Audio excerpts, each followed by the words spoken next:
Good afternoon, guys. How's it going? It's good to see ya. I just got done writing about 30 pages of essays so that I am able to be covering Black Armory with you guys this week. That includes the raid this Friday. If you guys are interested in watching us do that for the first time, I'll leave a link down to my Twitch channel in the description. But yeah, in this video, as the title says, something about getting to 650 power fast. I'm going to be giving you guys my best tips and tricks that I can possibly think of on how you guys can reach 650 power the fastest way. The thing about this, though, it is not guaranteed that all of this is going to work. This is just every possible thought that I had that could give you something to raise your power a little bit.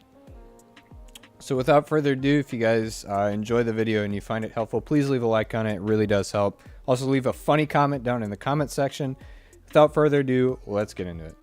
All right, so the very first thing is bounties. I know I covered this in my Black Armory preparation video, but as you can see, any sort of bounty that will give you powerful gear, I'm pretty sure it will be able to raise your light as soon as the DLC is live. So this includes any Iron Banner bounties that you saved, any Spider bounties, the powerful ones, any Dreaming City ones.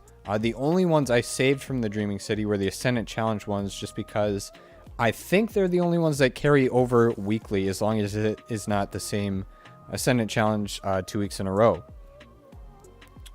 As for clan bounties, I saved some of these so that as soon as the DLC drops, I do not have to redo them and I can get my 5,000 XP almost instantaneously. Obviously, all these drops are going to help with your base level too, because I'm not sure if we're getting a higher base level, but if we are, it might be 55, and that'll help you just a little bit. I'm pretty sure that's it for powerful drop bounties besides the clan ones. Specifically, these are the ones from the raid, and you have to complete the raid challenge in order to finish these. I'm not going to do this one personally because this challenge sucks, in my opinion. There's a lot of flaws, and it's just not fun to do. I do not think it is worth the time and effort just for one powerful drop. One other bounty I forgot to mention actually is the Gambit bounty. This gives a powerful reward. You'll get one of these each week from the Drifter if you go pick it up. Anyways, now moving on to other pursuits. Anything that is an exotic quest from Forsaken or Beyond should be able to drop you a higher power level. So if you have any Ace of Spades quests left, as soon as you finish those and are ready to pick those up, those should be at a higher power level, and you might want to save them until later, closer to the raid. Just use your best judgment on that. If you really need a primary drop at some point, you can go pick it up then. This also includes any of the pinnacle weapons that you can pick up from either Shaxx or what's that man's name? Zavala. That's the guy, dude. These are both Zavala quests, and as you can see, you have to do a bunch of things to complete these. They are relatively simple in theory. They just take a long time to do. So I believe both of these pinnacle weapons from the Vanguard will drop at a higher power level as soon as the DLC hits as well. So I know I'm uploading this on literally the day before Black Armory drops, but if you guys are seeing this and you are able to go do your raids, I think these are going to be the most critical drops of fast power leveling if they do work. A lot of people have been saving I don't even know how to describe it, a ton of keys, so that as soon as the DLC drops, they can go in and open basically a billion chests and just watch their power skyrocket. I do believe that the Last Wish should drop you higher power gear as well. This includes all other drops from the raid, but none of this is confirmed yet. So if you get the chance, or if you are already saving up keys, make sure you hold on to them until tomorrow. I'll let you guys know if it does work or not. If most of this information in this video is wrong, I'll probably end up taking it down.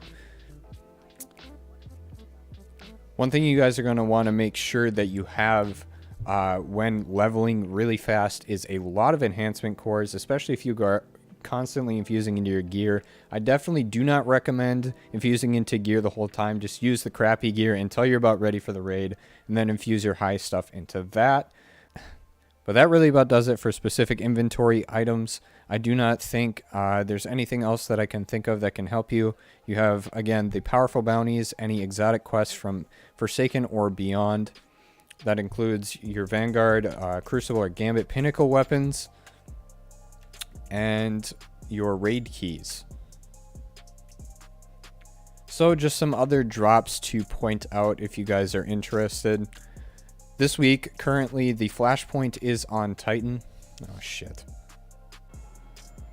Alright, so once you guys finish the flashpoint on Mars, you can go to Sloan to pick up your reward.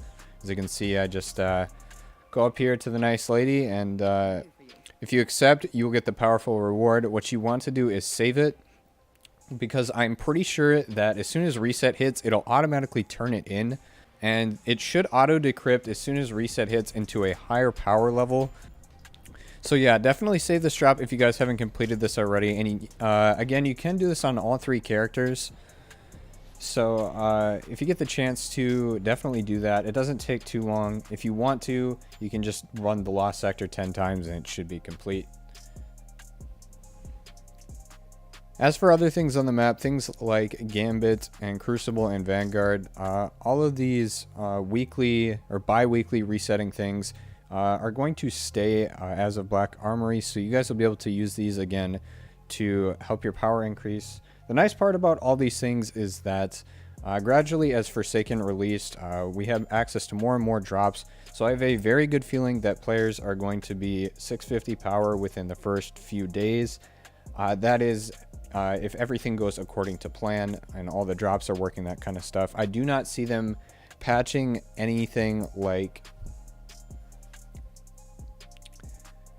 I do not see them disqualifying any of these drops, in my opinion, like making it so that they aren't powerful, the bounties that we're saving, that type of stuff, just because mainly they didn't mention anything about it in the This Week at Bungie. Alright, so yeah, now I'm going to talk about the order that I plan on doing this stuff as soon as reset hits. So like I had just mentioned, I'm pretty sure this flashpoint is going to auto turn in and go to my postmaster as soon as reset hits tomorrow. So obviously I'll be putting that drop on if it does work. As soon as that is complete, we plan on running a Last Wish raid to make sure those drops work as well. If it does, we're going to be getting the biggest power boost we possibly can from doing that raid. And then going on to do smaller things in the Director. Obviously, we're going to be doing new content in between the lines somewhere. We don't know exactly how all this stuff is going to work. We know that the forges are most likely going to drop powerful weapons. I don't know to what extent, though. That's the one big question that everybody's got right now. Is we have all this old content that should be able to give us powerful stuff, but we don't know how much of this new stuff is actually going to drop powerful, because we only have 3 days to prepare for the raid as well. We have Tuesday, Wednesday, and Thursday, and the raid starts on reset on Friday.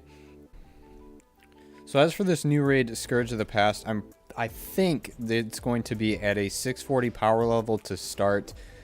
Since this is obviously, as they said, not going to be as big of a raid as Last Wish was, but it is still bigger than a raid layer. I assume that the raid is going to have 3 or 4 encounters, and of those 3 or 4, I think there's going to be 2 bosses. So if we're thinking about this mathematically, Last Wish had a 5 power increase from encounter to encounter. So I think it is going to start at 635 or the 640 power level, because if it does increase by 5, it should end by the final boss being at 650 or 655. Obviously, it's going to make it really difficult since we only have 3 days to prepare for it, but I am really looking forward to it. You guys know I love raids. And again, if you guys want to come watch us do it live, we're going to attempt to be going for World's First on Friday when the raid launches. So make sure you guys don't miss it. The link to my Twitch will be in the description.